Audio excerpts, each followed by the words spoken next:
Welcome to another episode of Sports Night in Auburn. I'm Mackenzie Collins. And I'm Jenny Jordan. We have a lot in store for you today. Auburn basketball, gymnastics, baseball, and much more. Over the break, the men's basketball team competed in the SEC tournament held in Tampa, Florida. The number 1 seeded Auburn Tigers lost in their first game of the tournament against 8 seeded Texas A&M with a final score of 62-67. Freshman phenom Jabari Smith led Auburn in scoring with 17 points and also added 9 rebounds to his stats. Texas A&M's Tyrese Radford led the game in scoring with 19 points off of 5 for 6 shooting from beyond the arc. With Radford and the team's good playing, the Aggies made it all the way to the championship game, where they fell to the Tennessee Volunteers. Now the Tigers shift their focus to the NCAA tournament, which starts this week. Auburn is a 2 seed this year and will face 15 seed Jacksonville State in Greenville, South Carolina. You can watch the game at 11:40 a.m. Central Time on True TV. Here's what head coach Bruce Pearl had to say before the tournament. Our defense has carried us. Defense is going to continue to be really good, and we've got to build on our defense. Defense and rebounding win championships. Our rebounding hasn't been nearly as good. That's going to be something we're going to have to improve on. And then offensive execution. And that includes being able to shoot the basketball, make better decisions with the shots we take. And those are the 3 things I think we need to be able to do in order to start playing our best basketball. You don't go 15-3 in an 18-game schedule by not respecting every single opponent. It wasn't that we weren't trying to win the SEC tournament and rest or we didn't take it seriously. We wanted to beat Texas A&M or Florida, and we got outplayed.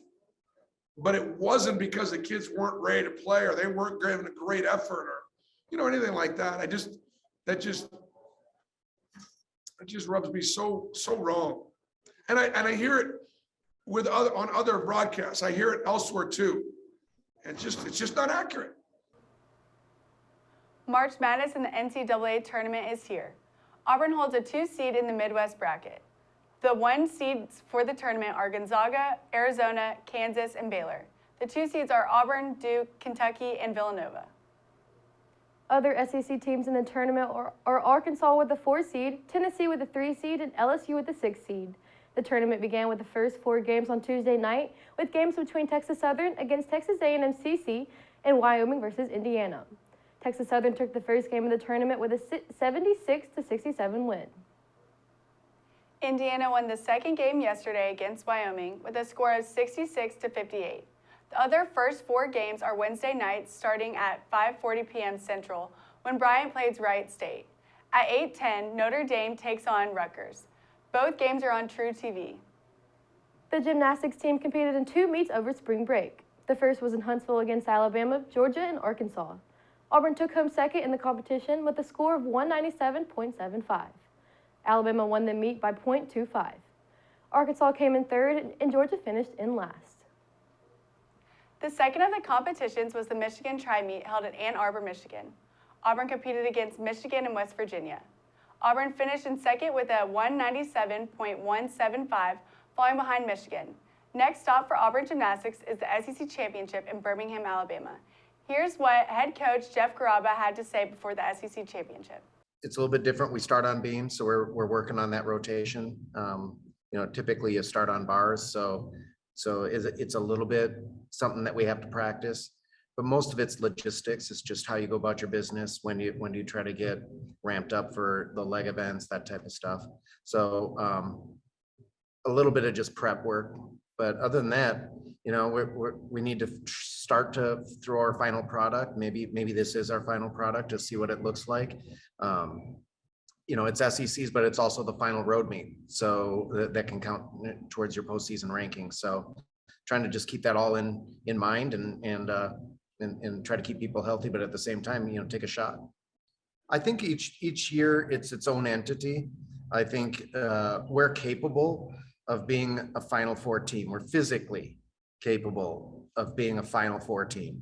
And that's going to really come down to how we operate, how we handle our business. And we've been really good at times, and we've been pretty frustrated with our performance. And that 197, 175 at Michigan is a frustrating performance for this team.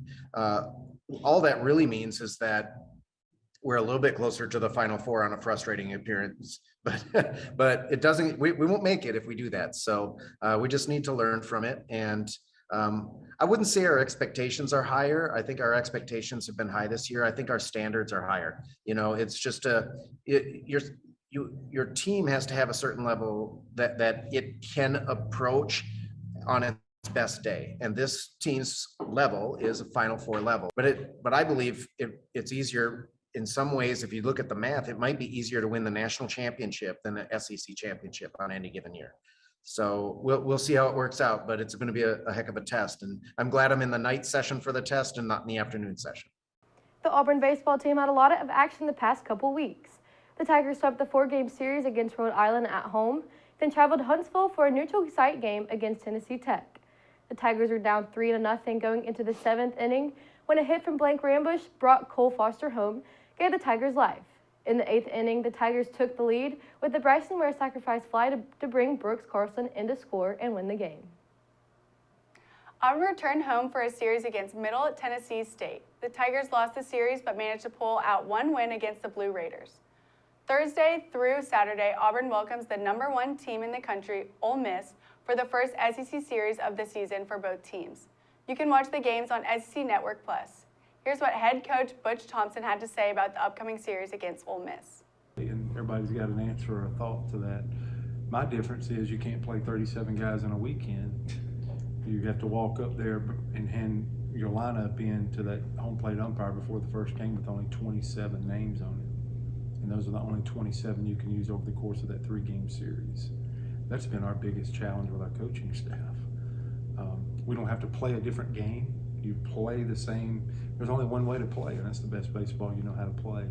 So I have seen the program in and out. I know what it was like before Mike Bianco got there, and I know what it's like now. And it's a proven program. They have great players, especially their lineup. They have older players. But I'm looking for a great series. I expect a great series. And they're an older club that knows how to navigate. When we come back, we'll have the best of Brian Harson's press conference about spring practice and more Auburn sports. You're watching Sports Night in Auburn.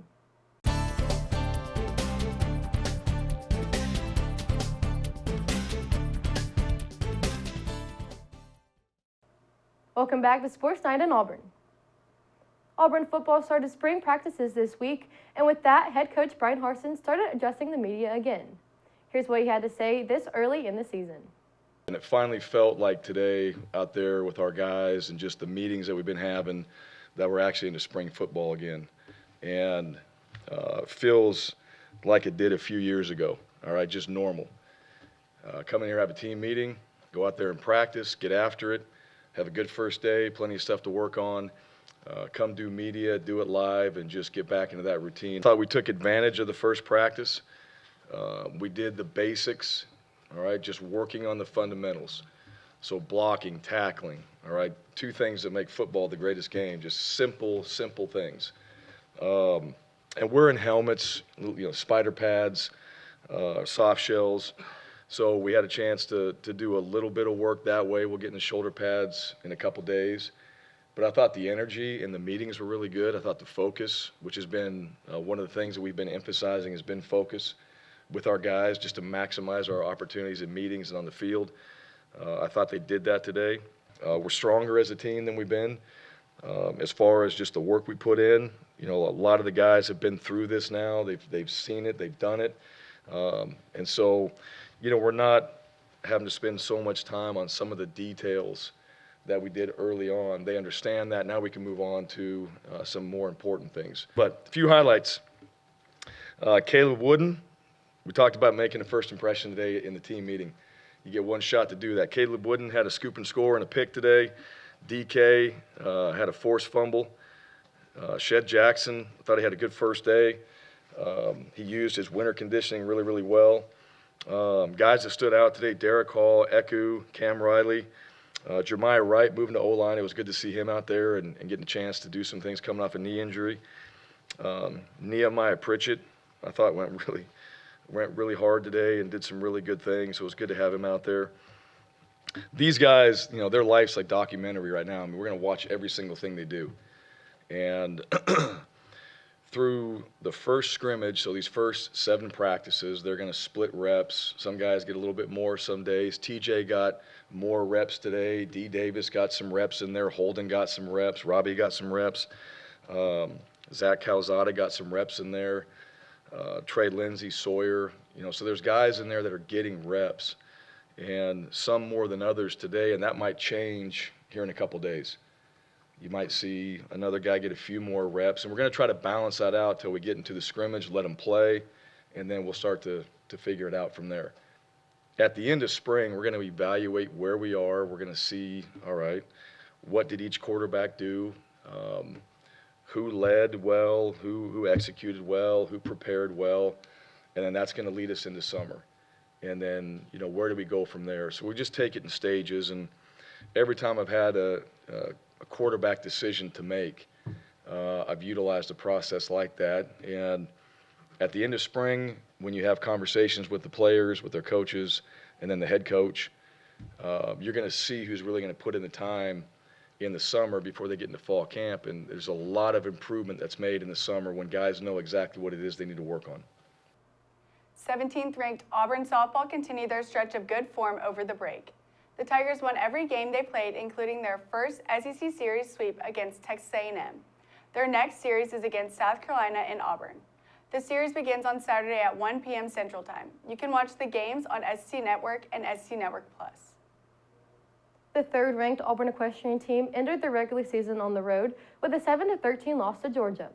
Georgia was able to sweep the reigning category en route to a big win for their program. Auburn will host the SEC Championships for Equestrian March 25th and 6th in the Auburn University Equestrian Center. The Auburn women's swim and dive team began competing in the NCAA Championships Wednesday morning and will compete through Saturday of this week. The men's team will begin their NCAA Championships push next Wednesday and will also go through the weekend.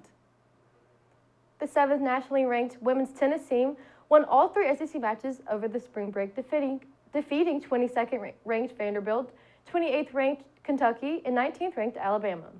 After defeating Alabama on the road, the team will continue their road trip to Mississippi to take on Mississippi State on Friday at 4 p.m. and Ole Miss on Sunday at 1 p.m.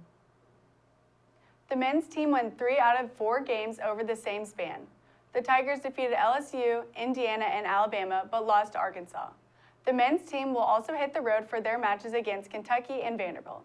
The games are Friday at 4 p.m. and Sunday at 1 p.m. respectively. The Auburn women's golf team finished 10th in the Northrop Grumman Regional Challenge with a collective score of 34 over par. They will move on to the Auburn Invitational in early April. The men's golf team finished in first place of the General Hackler Championship with the 3rd lowest team score in program history. Evan Vo led the team with a -11 score and finished tied for 2nd in individual play. Next for the team is the Hootie at Bulls Bay Intercollegiate held in South Carolina. The indoor season for cross country and track and field concluded last Saturday with the NCAA Championships in Birmingham. Auburn senior Dontavius Hill took home the bronze in the men's high jump. The outdoor season begins this week with home meets for the Tiger Track Classic on Friday and Saturday. When we come back, we'll talk about Auburn in the NBA. You're watching Sports 9 Auburn.